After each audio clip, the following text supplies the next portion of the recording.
Վերականգնվել են։ Վերականգնվել են գիտական նորմերի սկզբունքների հակառակ մեթոդներով։ Կիրառվել է արմատուրաներ, մետաղ եւ բետոն, ցեմենտ բետոն։ Հուշարձանի վերականգնումը ոչ շատ վաղուց արդեն միջազգային պրակտիկայում շատ խիստ նորմեր է որոշված։ Պետք է կիրառվի միայն այն նյութը, որով կառուցված է։ Եթե կրա շաղախ է, կիր է, ուրեմն պետք է կրա շաղախ գործածվի, ոչ թե ցեմենտ բետոն։ Բոլոր այդ հուշարձանները եւ արմատուրա են խցկում, այդ օտար մարմին է, չի կարելի։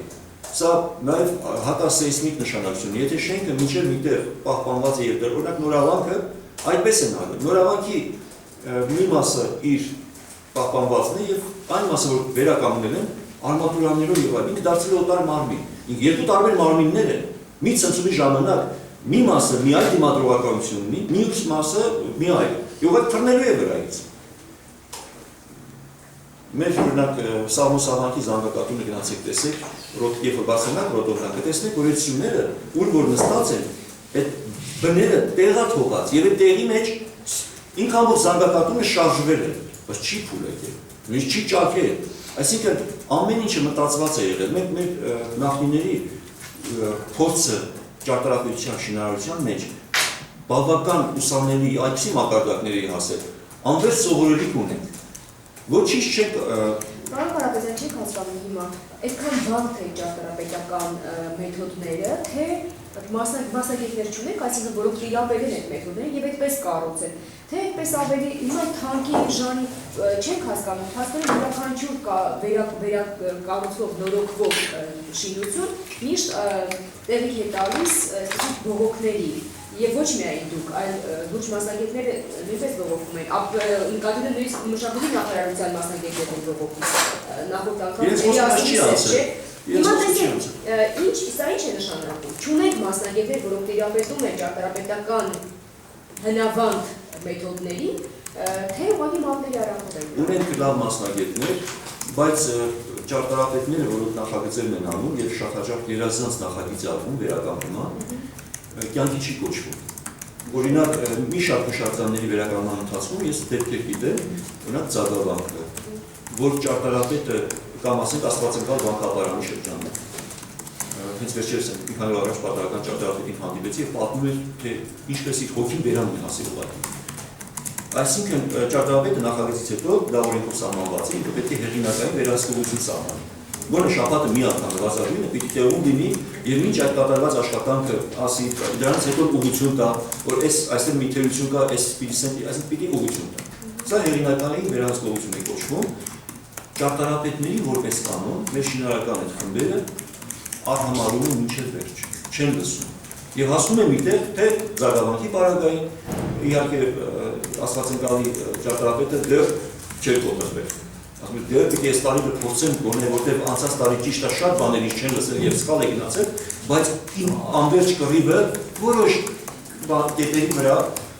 գոնե օգուտ տվել է։ Դրա համար Բայց ի՞նչն է պատճառը, որ չեն լսում։ Այդ դեպքում նախագծի անհրաժեշտությունները հաստատում չկա։ Ոնց ուզել այնպես է կկարողանան։ Օրինակ, չեն լսում հետևյալ խնդրում։ Փոխանակ իր իսկ ընկած բեկորները վերականգնման ժամանակ օգտագործեն, նոր տաշուշար են անում։ Ծագավանքում գիտեք ինչ սարսափելի երևույթ է եղել։ Իր բեկորները կողքը փռած է կամարաշարի զանգակատան երկրորդը։ Դա 1670 թվականին երկաշարից փուլ եկած եւ բեկորները տեղում էր։ Ուրեմն վերականգնումից հետո արդեն ամբողջական վերջացավ, բայց իր բեկորները չի օգտագործվել։ Երբ որ Հիմա դա դիտավորություն է։ Հիմա ինչու ես ենթադրում եմ նոր տաշուշարը հավանաբար մետր քառակուսին չգիտեմ ինչ արժի չգիտեմ, բայց ենթադրում ավելի է վճարվում, քան եղած կարող ուղղակի վերցնել տեղը դնել։ Իրենց ձեռնտու չի, երեք արդեն պայմանագիր եք եկեք քառանքի հետ, մյուսի հետ չգիտեմ եւ այլն։ Պիտի իրականացնել հավանաբար։ Բայց Ծագավանքի համար պիտի վերջում ասեմ հետեւյալը, ամենասոսկալին ինչն էր։ Քանի որ այդ բեկորները մատնում էին կատարված ոչ ճիշտ վերականգնում այսինքն միաժամանակ անց ուր տարան, որտեղ անհետացրին, ուր թափեցին իր իսկ 17-րդ դարվանը, 13-րդ դարի եկեղեցի զանգակատան կամարաշարի, կամարի քարերը, սյուների քարերը եւ ինչ որ չէին գործածել, տարածքից անհետացավ։ Որովհետեւ դրանք իրենց գոյությամբ մատնում էին իրականությունը, որ ինչպես պիտի վերականգնվել ու չի անհարկի դուրս է մնացել ամեն ինչ։ Այսինքն մենք նույնիսկ Եվս իրավիճակում, ճիշտ ասած, երբ որ մեկ Արևմտյան Հայաստանի ուշարձաններից, թուրքերի վերականգնումներից, չգիտեմ, ինչ որ սկսում են գնահատականներ տալ, չեմ անգամ միջև թող այս մասում հեռացեք, բայց թուրքերը մի անգամ ես ինչ որ ասում եմ, օրինակ, ես սրանցից մեկը մատի փաթաթան սարքին ասեմ, ես չեք դուք, ինչի իրավունքով եք, ձեր միած ընդհանրապես մի հատ լավ օրինակ, լավ վերականգնած ուշարձան նմուշ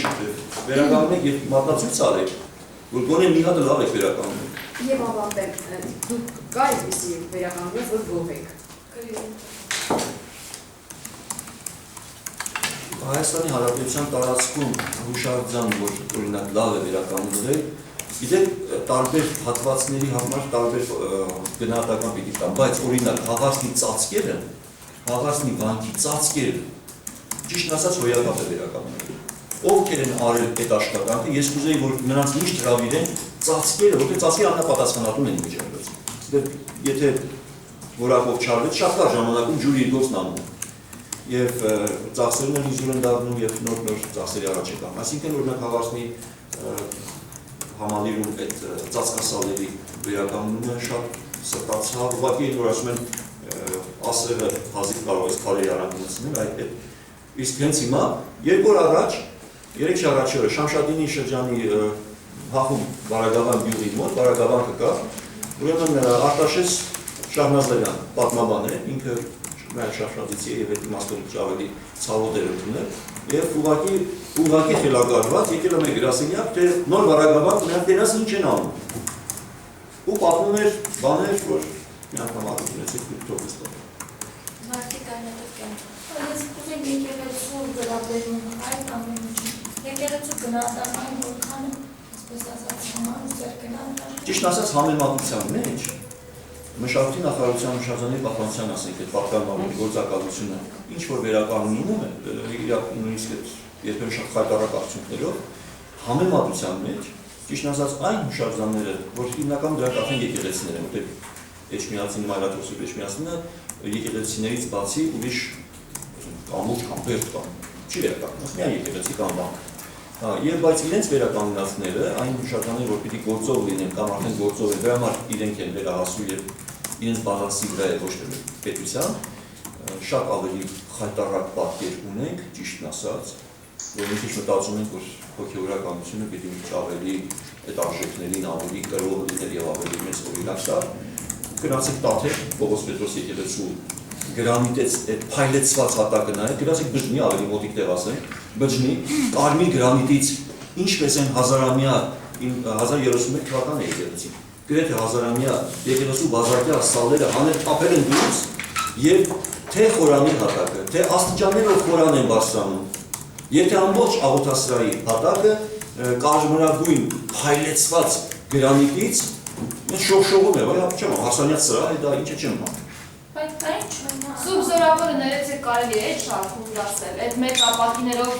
Եվրո Սուրբ Զորավորը Երևանում նորոգված։ Այդ Եվրո լուսամուտները, եթե մանավանդ սպիտակ չեն անում, այլ մի քիչ փայտի գույնի են վերցնում, այդ նվազագույնն է, դա լուսամուտ է, էլի, դա երբ որ սալահատակ եք անում, սա բոլոր կարող է լուսամուտ փոխել, օրինակ, կամ դուրը փոխել, բայց երբ որ սալահատակ են անում ամբողջ նվազագույն հարգանք չկա, ճաշակ չկա։ Իսկ եկեղեցու վերաբերմունքը ինչու է պայմանավորվում։ Մեզ դեպքում Անտաջանքում։ Օրինակ ես տարիներ առաջ ներկայ եմ եղել մի վեճի, ճարտարապետի եւ մի հոգեորական։ Տաթևի Պողոս Պետրոս եկեղեցու հենց այդ սալահատակը, իհարկե ես այդ ժամանակ չիմացա վեճը ինչպես ավարտվեց, բայց հետագայում որ Տաթև այցելեցի, իրականությունը ինձ հուշեց թե ուրեմն ով էր հաղթել։ Հաղթել էր հոգեորականը, վեճը ինչու՞մն էր։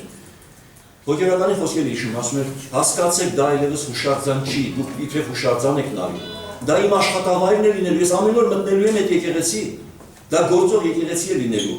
մոտեցումները բոլորին ուրիշ պիտի լինի։ Եվ փաստորեն նա պահանջում էր, որ գրանիտե բազատի այդ սալահատակի փոխարինվեր այն ինչով որ փոխարինվեր։ Եվ մոզաիկ գրացեք Տաթև տեսեք։ Տեսել եմ։ Սպիտակ։ Ես տեսել եմ այո, իսկապես տեսել եմ օրինակ թուրքական համամներն եմ տեսել այդ հատակը, մոզաիկը նախշերով ջուրման, այսինքն մի շատ են բացել այդ ճաշակը։ Խոսեցիք, որ եկեղեցիների տարածքները են աղբով և անշանության հատկապես ամենաանմխիթար եկեղեցին, որը նաև զբոսաշրջության կենտրոնն է, որոնք են, որ այսպիսի վատ վիճակում են, և մխուտեի նկարագրեի քիչ վիճակում չի։ Վերջերս Արմիժում ուրեմն այս նյութը արձակվեց եւ ես ասեցի օրինակ Գեղարդ չմտած է դեպի Գեղարդ Եդի հովիտ նայող լանջը ամբողջ սովետաշեն է հիշեցնում իր որպես աղբանոց ուրեմն հետո մի քանի օր անց իհարկե ես մի 2 տարի առաջ էր որ վերջի անգամ եղել է եւ այդ տպավորությունն է մի քանի օր անց ուրեմն ինձ Արմիժից ուրեմն ասեցի որ մենք գնացինք այդ աղբը ձեր նկարագրած չկար